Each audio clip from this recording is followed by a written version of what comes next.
ஞானானந்தமயம் தேவம் நிர்மலஸ்படிகாகிருதியும் ஆதாரம் சர்வ வித்யானாம் ஹயக்ரீவம் பாஸ்மகே. நெக்ஸ்ட் ஜென் யூடியூப் சேனல் நேயர்களுக்கு அஸ்ட்ரோ கேஎஸ் ஐயங்காரின் பணிவான நமஸ்காரங்கள். மாத பலன் விஸ்வாவசு வருஷம் புரட்டாசி மாதம் 17/9/2025 17/10/2025 வரலும் உண்டான காலகட்டம்.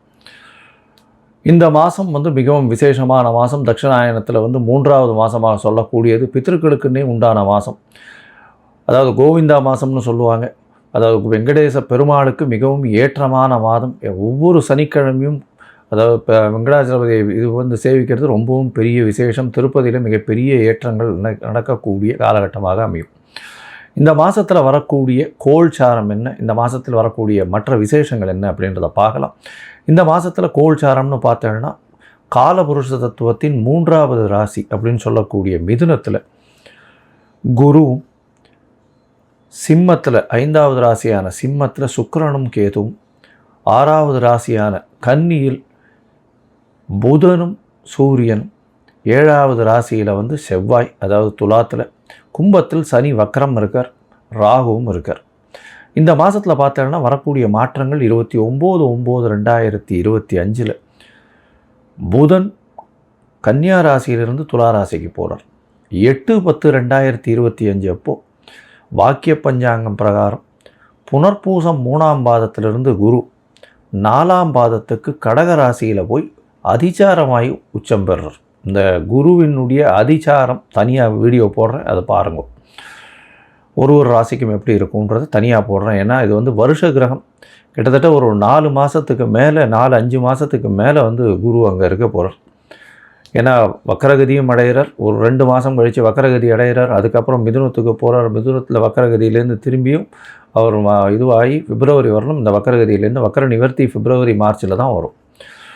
சரி, இந்த மாதத்தில் சுக்கிரனுடைய மாறுதல் சிம்மத்திலிருந்து கன்னிக்கு வரார் 10/10/2025 அப்போது. இந்த மாறுதல்களோடு இந்த மாதம் நடக்கிறது. இந்த மாதத்தில் வரக்கூடிய விசேஷ நாள் அப்படின்னு சொல்லும் பொழுது 21ஆம் தேதி மகாலய அமாவாசை, அதாவது பித்திருக்களுக்கு தர்ப்பணம் கொடுக்க வேண்டிய நாள். அதாவது தை அமாவாசை, மாலை அமாவாசை, ஆடி அமாவாசை இதெல்லாம் ரொம்பவுமே பிரசித்தி பெற்றது. இந்த அமாவாசைகளில் நிச்சயமாக பித்திருக்களுக்கு உண்டான அதாவது கர்மங்களை செய்யக்கூடியதும், அதுக்கு இப்போ உண்டான கோவில்களுக்கு சென்று வருவதும் மிகவும் முக்கியம். அன்றைக்கி பித்திருக்களுக்கு உண்டான விஷயங்களை மட்டும்தான் செய்ய வேண்டும். புதுசாக ஆரம்பிக்கிறோம், ஏதாவது ஒரு வியாபாரம் ஆரம்பிக்கிறது, படிப்பு ஆரம்பிக்கிறது, அந்த மாதிரியெல்லாம் பண்ணக்கூடாது. அன்றைக்கி பித்திருக்களுக்குன்னு சொல்லக்கூடிய நாட்கள். அதனால் அதற்குண்டான விஷயங்களை மட்டும்தான் செய்ய வேண்டும். அதாவது சாப்பாடு தானம் கொடுக்கலாம். ஏழை எளியவர்களுக்கு அன்னதானம் கொடுக்கறது ரொம்பவும் விசேஷம். இந்த மாதத்தில் பார்த்தாலேயா நவராத்திரி வருது. பெரிய விசேஷமான அதாவது இந்தியாவில் மிகவும் பிரசித்தி பெற்ற 9 நாட்கள் 9 அதாவது பெண் தெய்வத்தை வைத்து அதாவது வணங்கக்கூடிய காலகட்டம். ஒரு 9 நாட்களும் சரி மிகவும் ஏற்றமான காலம். முதல் 3 நாட்கள் பார்வதிக்கும், அடுத்த 3 நாட்கள் லக்ஷ்மிக்கும், அடுத்த 3 நாட்கள் சரஸ்வதிக்கும், 9 நாட்கள் மிகவும் ஏற்றமான காலம். கடைசி 9வது நாள் சரஸ்வதி பூஜை, அதாவது ஆயுத பூஜை இதெல்லாம் வரும். அது அதாவது 1/10/2025 அன்றைக்கி சரஸ்வதி பூஜை, ஆயுத பூஜை சொல்லுவாங்க. விஜயதசமி எல்லாவற்றிலும் வெற்றி கிடைக்கக்கூடிய நாள் அப்படின்னு சொல்லக்கூடியது. அன்றைக்கி புதிதான விஷயங்களை ஆரம்பிப்பது ரொம்பவும் நல்லது. அந்த வெற்றி கிடைக்கக்கூடிய நாள் 2/10/2025 புதுசாக எந்த ஒரு விஷயத்தையும் தொடங்கிறதுக்கு ஆரம்பிக்கிறதுக்கு ஏற்ற நாள். இதை தவிர பார்த்தாலேயானால் 2/10 அன்றைக்கி அக்டோபர் 2 சொல்லக்கூடியது காந்தி ஜெயந்தி, நம்மளுடைய தேசப்பிதாவினுடைய அதாவது பிறந்த தினமாக சொல்லக்கூடியது காந்தி ஜெயந்தி. ஸோ அதனால் அதுவும் ரொம்ப விசேஷம். தேசத்திற்காக பாடுபட்டவர், தேசத்தின் சுதந்திரத்திற்காக பாடுபட்டவர். இந்த மாதத்தில் பார்த்தாலேயானால் மேஷம் முதல் மீனம் வரை ஒரு ராசிக்கா என்ன மாதிரியான ஏற்றங்கள், என்னென்ன விசேஷங்கள், மாற்றங்கள் இருக்குது அப்படின்றத பார்ப்போம். அதற்கு முன்னாடி என்னுடைய மொபைல் நம்பர் கீழே ஸ்க்ராலிங்கில் வந்துட்டுருக்கோம். உங்களுக்கு அஸ்ட்ராலஜிக்கல் கன்சல்ட் தேவைப்பட்டதுன்னா எனக்கு ஃபோன் பண்ணுங்கள். உங்களுடைய date, time, place of birth, உங்களுடைய பெயர், தாய் தகப்பனார் பெயர் இது வரலும் நீங்கள் அனுப்புங்க. என்னுடைய கட்டணம் என்னென்னு சொல்கிறேன். அந்த கட்டணத்தை அனுப்பிட்டு யூடிஆர் நம்பர் ஷேர் பண்ணுங்க. உங்களுக்கு முதல்ல உங்களுடைய ஜாதகத்தை PDF போடுறேன். அதில் சந்தி இருக்கான்றதை பார்க்குறேன். நட்சத்திர சந்தி, நட்சத்திர பாத சந்தி, அது தவிர வந்து லக்ன சந்தி, லக்ன பாத சந்திகள் இருக்கிறத பார்ப்போம்.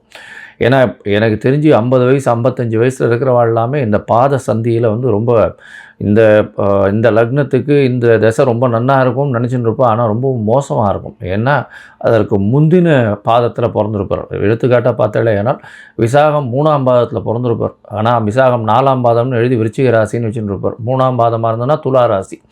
துலா ராசிக்கு துலா லக்னமோ துலா ராசிக்கு உண்டான சுபர்கள் வேறு, பாவர்கள் வேறு, சமமானவர்களும் வேறு, அதே மாதிரி விருச்சிக ராசிக்கு உண்டானவர்களும் வேறு. அதனால் வந்து பார்த்தோன்னா இப்போ நல்லது நடக்கும்னு நினச்சின்னு யாராவது ஜோசியத்தில் சொல்லியிருப்பா எழுதி வச்சதை பார்த்து. அதில் வந்து பார்த்தாலேயானால் ஒரு மாறுதலாகி உங்களுக்கு எல்லா விஷயங்களும் அடிபட்டுட்டே இருக்கும்.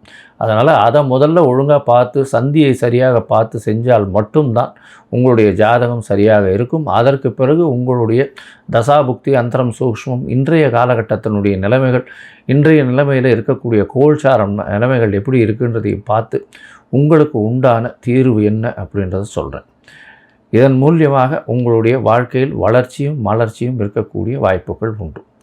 சரி, இப்போது ஒரு ராசியாக மேஷம் முதல் மீனம் வரை எப்படி இருக்குன்றதை பார்ப்போம். இந்த காலகட்டத்தில் உங்களுடைய சந்திராஷ்டம நாட்கள் என்னென்ன வருது, அதில் என்னென்ன செய்யலாம், என்னென்ன எளிய பரிகாரங்கள் செய்யலாம், என்னென்ன கோவிலுக்கு அருகில் போய் சென்று வரலாம் அப்படின்றதையும் சொல்கிறேன். இப்போது மேஷம் முதல் மீனம் வரை புரட்டாசி மாதம் விஸ்வாவசு வருஷம் பார்க்கலாம். மேஷம், அஸ்வினி, பரணி, கிருத்திகை இந்த 3 நட்சத்திரம் 9 பாதங்களை கொண்ட ராசி. மேஷ ராசியை பொறுத்தவரையிலும் பார்த்தோன்னா 6ஆம் இடத்துல சூரியன் போகிறார். இந்த மாதம் பெரிய விசேஷம். எடுத்த காரியங்களில் வெற்றி கிடைக்கும். ஏன்னா போட்டிகளில் எல்லாவற்றிலும் வெற்றி கிடைக்கக்கூடிய காலகட்டம். ஏன்னா 6ஆம் இடம்ன்றது வந்து ருணரோக சத்ருஸ்தானம். 5ஆம் அதிபதியான சூரியன் 6ஆம் இடத்துக்கு போகிறதுனால சிறு சிறு தொல்லைகள் குழந்தைகள் மூலியமாக உண்டானாலும் வெற்றி நிச்சயமாக கிடைக்கக்கூடிய காலகட்டமாக அமைய போகிறது. உங்களுடைய ராசிக்கு 6ஆம் அதிபதி 6ஆம் இடத்தில் ஆட்சி பெற்று போகிறது பெரிய விசேஷம். இதனால் போட்டிகள் எது வந்தாலும் நிச்சயமாக வெற்றி பெறக்கூடிய வாய்ப்பு, புதிய கடன் ஏற்படக்கூடிய வாய்ப்புகள் நிச்சயமாக உண்டு. சுப செலவுகள் வரக்கூடிய வாய்ப்புகள் நிச்சயமாக இருக்கும். ஏன்னா இந்த மாதத்தில் பார்த்தாலேயானால் 8/10/2025 உங்களுடைய ராசிக்கு 3ஆம் இடத்துல இருக்கக்கூடிய குரு 4ஆம் இடத்துக்கு போகிறார். அவரே 9/12 அதிபதி 4ஆம் இடத்துக்கு போகிறார். அப்படின்னாலும் அவர் உங்களுடைய ராசிக்கு 12ஆம் இடத்தை பார்க்குறார். 12ஆம் இடத்தை பார்க்கும்போது சுப செலவுகள் வரக்கூடிய வாய்ப்புகள் உண்டு. சுப செலவுகள் மிகவும் ஏற்றமான காலகட்டமாக அமையும். தொழிலில் பெரிய மேன்மை அமையக்கூடிய வாய்ப்புகள் நிச்சயமாக இருக்கும். லாபங்கள் அதிகமாக இருக்கக்கூடிய வாய்ப்புகள் நிச்சயமாக இருக்கும். போட்டிகளில் வெற்றி பெறக்கூடிய வாய்ப்புகள் உண்டு. பொதுவாக பார்த்தோம்னா இந்த மாதத்தினுடைய கிரகங்கள்னு சொல்லக்கூடிய சூரியன், செவ்வாய், புதன் மற்றும் சுக்கிரனுடைய மாற்றங்களை வச்சு சொல்லுவோம். இந்த மாற்றங்களில் பார்க்கும்பொழுது சூரியனுடைய மாற்றம் அப்படின்னு சொல்லும்பொழுது சூரியன் 6ஆம் இடத்துல இருக்கார். அதனால் உடல்நிலையில் உஷ்ணங்கள் சம்பந்தப்பட்ட வியாதிகள் வரக்கூடிய வாய்ப்பு, பிபி, சுகர் இந்த மாதிரியான விஷயங்கள், எஸ்பெஷலி பிபி அதாவது அழுத்தங்கள், இரத்த அழுத்தம் வரக்கூடிய, இரத்த கொதிப்பு வரக்கூடிய வாய்ப்புகள் நிச்சயமாக உண்டு. காரம், உப்பு தவிர்ப்பது ரொம்பவுமே நல்லது. இந்த மாதத்தில் பொறுமையாக இருக்கிறது நல்லது. அது தவிர பார்த்தோம்னா வேகம் கொஞ்சம் அதிகமாகவே இருக்கும். ஏன்னா உங்களுடைய ராசியை வந்து செவ்வாய் பார்க்குறாரு. அது தவிர 6ஆம் இடத்துல சூரியன். எடுத்த காரியங்கள் எல்லாவற்றிலும் சரி, யாரும் உங்களை எதிர்த்து பேச முடியாது. அந்த அளவுக்கு ரொம்ப ஸ்ட்ராங்காக இருக்கக்கூடிய காலகட்டம். யாராக இருந்தாலும் உங்களுடைய வெற்றி நிச்சயமாக எழுதப்பட்டு விட்டது. கவலைப்பட தேவையே இல்லை. எந்த இடத்திலும் உங்களுடைய வெற்றி நிச்சயமாக உண்டு. போட்டித் தேர்வில் பார்த்திங்கன்னா ரொம்ப பெரிய ஏற்றம் இருக்கும். ஏன்னா காம்படிட்டிவ் எக்ஸாமினேஷன்ஸ் அப்படின்றதெல்லாம் ப்ரிப்பேர் பண்ணிகிட்டு இருக்கவங்களுக்கு இந்த மாதம் ஏதாவது தேர்வு வந்ததுன்னா நிச்சயமாக உங்களுக்கு அதில் வெற்றி வாய்ப்பு அதிகம்.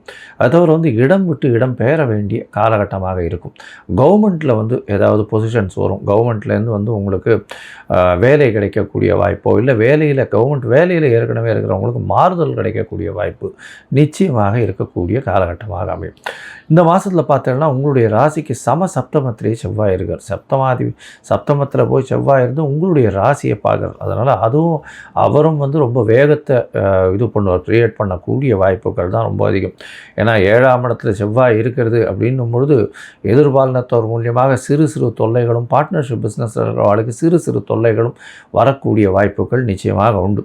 அது தவிர பார்த்தீங்கன்னா இந்த மாதத்தில் உங்களுடைய ராசிக்கு 7ஆம் இடத்துல இருக்கக்கூடிய செவ்வாய் மூலியமாக ஒரு லாபங்கள் வரும். என்னென்னா பூமி சம்பந்தமான லாபங்கள் வரக்கூடிய வாய்ப்பு நிச்சயமாக இருக்கும். இளைய சகோதரர்கள் மூலியமாக லாபங்கள் வரக்கூடிய வாய்ப்புகள் நிச்சயமாக இருக்கும். இந்த மாதத்தில் பார்த்தாலேயானால் உங்களுடைய ராசிக்கு 6ஆம் இடத்துல ஆட்சி பெற்ற புதன் இருக்கார். ஆட்சி மூல திரிகோண வீடுன்னு சொல்லக்கூடியது. அதனால் ரேஸு, ரியல் எஸ்டேட்டு, அதை தவிர ஷேர் மார்க்கெட், இந்த மாதிரியான விஷயங்களில் திடீர் பண லாபங்கள் வரக்கூடிய வாய்ப்புகள் நிச்சயமாக இருக்கும். அதுவும் 6ஆம் இடத்துல வந்து பார்த்தாலேயானால் இந்த ஷேர்ஸில் ரொம்ப அனலிட்டிக்கலாக யோசித்து இது இப்படி போகும் அப்படி வரும்னு நிச்சயமாகவே மாற்றத்தை எதிர்பார்த்து போட்டு கொண்டு இருப்பவர்களுக்கு பெரிய ஏற்றம் கிடைக்கக்கூடிய காலகட்டமாக அமைய போகிறது. இந்த மாதம் உங்களுடைய ராசிக்கு சுக்கிரன் பார்த்தாலேயானால் 5ஆம் இடத்துல இருக்கார். அதனால் குழந்தை பிராப்திக்கு வாய்ப்பு உண்டு. என்ன சார் இது இப்படி சொல்கிறீங்க?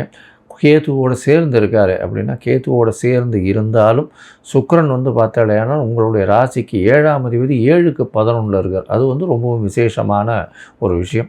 அதனால் வந்து 5ஆம் இடத்துல இருக்கிறதுனால குழந்தை பிராப்தி ஏற்படக்கூடிய வாய்ப்புகள் நிச்சயமாக உண்டு. காதல் வயப்படக்கூடிய வாய்ப்புகளும் நிச்சயமாக இருக்கும். ஏன்னா 7ஆம் அதிபதி 7க்கு 11 இருக்கிறதும் ரொம்பவும் விசேஷம். அதோட பார்த்தாலேயானால் உங்களுடைய ராசிக்கு 5ஆம் இடத்துல இருக்கக்கூடிய சுக்கிரன் 6ஆம் இடத்துக்கு போகிறார். மறைந்த ஸ்தானம் நீச்ச இடத்துக்கு போகிறார். எப்போ அப்படின்னா இந்த மாத கடைசியில் போகிறார். இந்த மாத கடைசின்றது 10/10/2025க்கு போகிறார். சரி, அப்படி போயிட்டாருன்னா என்ன சார் ஆகும் அப்படின்னா, பரிவர்த்தனை யோகம் வருது. பரிவர்த்தனை யோகம் எப்படி வருது அப்படின்னா, ஏற்கனவே புதன் உங்களுடைய ராசிக்கு 7ஆம் இடத்துல இருக்கார். 6ஆம் அதிபதி 7ஆம் இடத்துல இருக்கார். இப்போ 7ஆம் அதிபதி 6ஆம் இடத்துக்கு போகிறார். இதனால் பார்த்தாலேயானால் பரிவர்த்தனை யோகம்னு சொல்லக்கூடியது இவருடைய ராசியில் அவரும் அவருடைய ராசியில் இவரும் இருக்கிறது ரொம்பவும் விசேஷம். சுக்கிரனுக்கு ரொம்பவும் பெரிய ஏற்றம் கொடுக்கக்கூடிய காலகட்டமாக அமையப்போகிறது. அதனால் உங்களுடைய எதிர்பாலினத்தவர் மூலியமாக நல்ல ஒரு ஏற்றம் கிடைக்கக்கூடிய காலகட்டமாக நிச்சயமாக இந்த மாதம் அமையும். மொத்தத்தில் பார்க்கும் பொழுது இந்த மேஷ ராசிக்காரர்களுக்கு உடல் நலத்தில் கொஞ்சம் சூடு அதிகமாக இருக்கிறதுனால ஏற்றங்கள் சற்று கம்மியாக இருக்கும். தீர்க்கமான சிந்தனைகள் இருக்கும். ஏன்னா ராசிநாதனை பார்க்கறதுனால வேகமாக செயல்படக்கூடிய வாய்ப்புகள் உண்டு. போட்டிகள் எல்லாவற்றிலும் வெற்றி பெறக்கூடிய வாய்ப்புகள் நிச்சயமாக அமையும். சிறு சிறு சுப செலவுகள் வரும். புதிய கடன்கள் அமையக்கூடிய வாய்ப்புகள் நிச்சயமாக வரும். போட்டித் தேர்வில் வெற்றி பெறக்கூடிய வாய்ப்புகள் நிச்சயமாக இருக்குது. வெளிநாடு, வெளியூர், வெளிமாநிலம் செல்லக்கூடிய பாக்கியம் வரும். தொழிலில் ஒரு மாறுதல்கள் வரும். மாறுதல்கள் ஏற்றமாக இருக்கும். அரசாங்கம் சம்பந்தமாக ஒரு நல்ல ஏற்றமான முடிவுகள் வரும். அரசாங்கத்தின் மூலியமாக நல்ல ஒரு ஏற்றம் கிடைக்கக்கூடிய காலகட்டமாக அமையும்.